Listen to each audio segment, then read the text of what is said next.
politician is a lawyer, and most of them benefit by the court.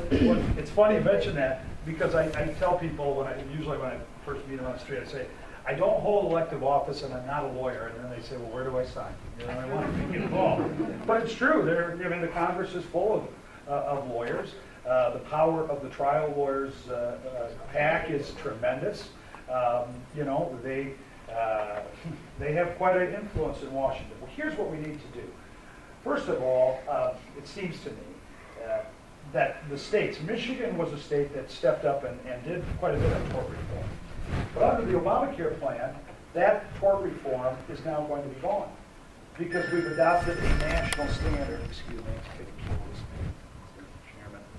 Chairman. We've adopted a national standard. You know, we've nationalized tort, but we haven't done anything with it. And so Michigan, which was a pretty good state for tort law, is now going to be just as bad as the rest of them. You're going to go right back into the soup where we were. What we have to do is to adopt what I call a gross negligence standard. Because nobody wants to deny someone who is hurt, you know, inappropriately.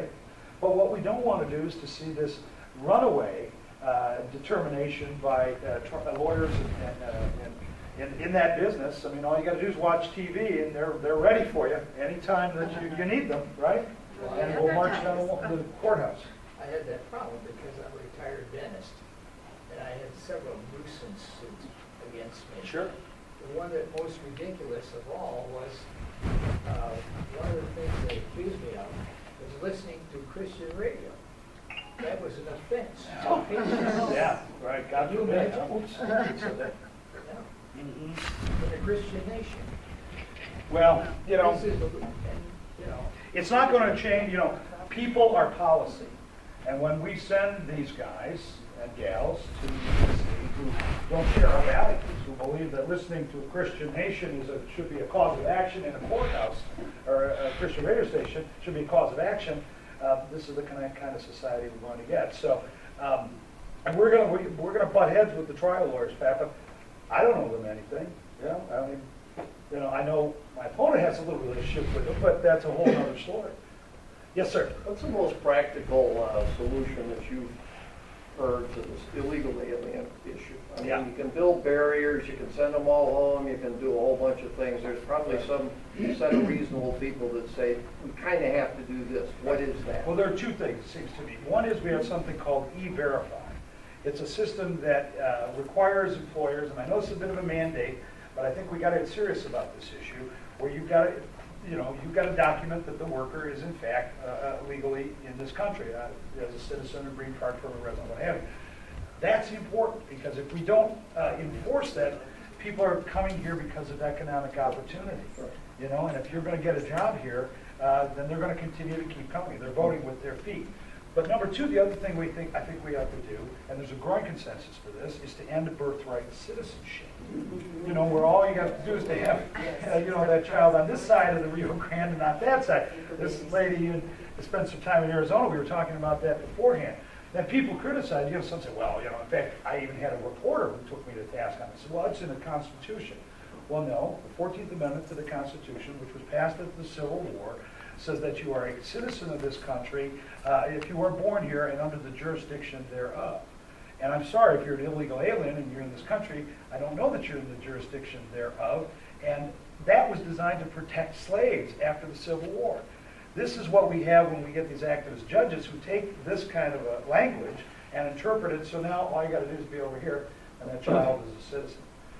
Thirdly, I think there's also a growing consensus, and Joe introduced this on a regular basis, to make English the official language of the United States of America. Again, that's not asking too much. I can tell you, if you spend time in Israel, and you want to go back, any Jew can return back to Israel, but they have to speak Hebrew before they become a citizen. And I think it's not asking too much that we do that. Otherwise, we're going to see, you know, our election ballots printed up in 97 different languages. I heard, you know, some lawyer, in fact, who was criticizing a police officer because he, you know, didn't read the guy he pulled over in Farsi. And that was his language. And so we've got to figure out a way to do that. It's absurd. What about the guys that are already here, the 12 million or so? Well, I We do go with think, that. here's what I think. I mean, you're never going to, nor should you, send the paddy wagons up and Sure. start rounding up people.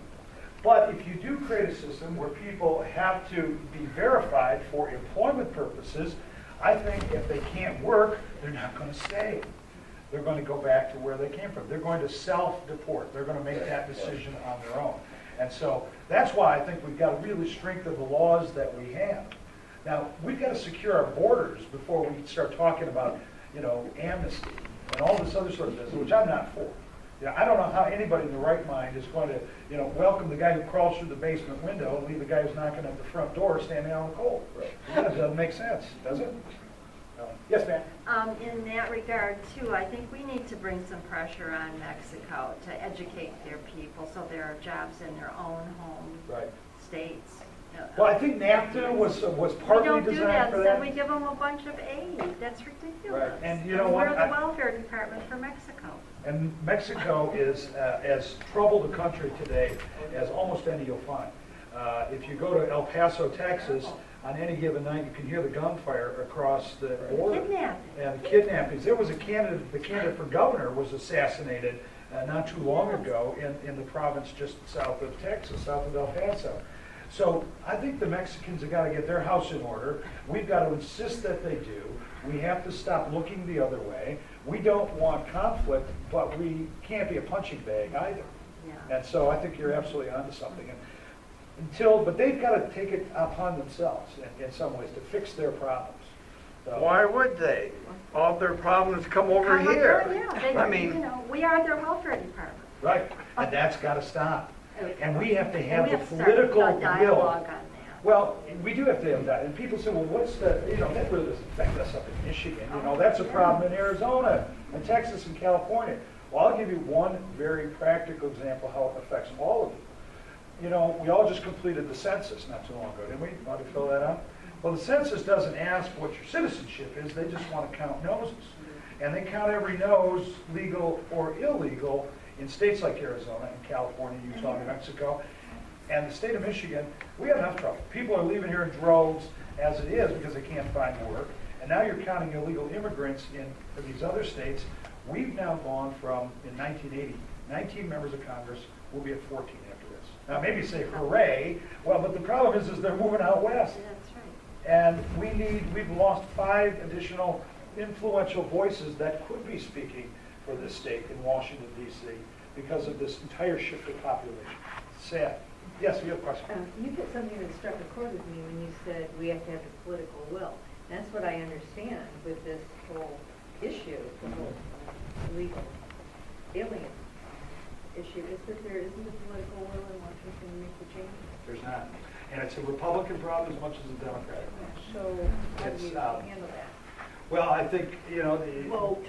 Yeah, I mean, number one, right, it starts with people here, but I do think, and one of the things that I intend to do is, and I'm finding this in conversations that I'm having with other candidates around the country, that there is sort of a new breed of people who recognize, I mean, Joe was always a fighter for this, but we've got to go to some of those other states and recognize that, yeah, they might be getting another member of Congress down there, but look at the cost in Arizona and New Mexico and some of these other places for that sort of thing. I think, there's a determination for a real sweeping change. And we've got to get in and we've got to understand the legislative process enough to form these coalitions of people so that we have the votes to actually get things done. Because at the end of the day, I don't think people are looking for a Republican solution or a Democratic solution to every problem. They just want their government to be effective. They want to feel like they're getting at least part of their money's worth for all the taxes that they're sending out there. And so that's got to be our responsibility as elected officials, is to go and do the people's business, not the party's business. And if we do that, we'll be okay, I think. So.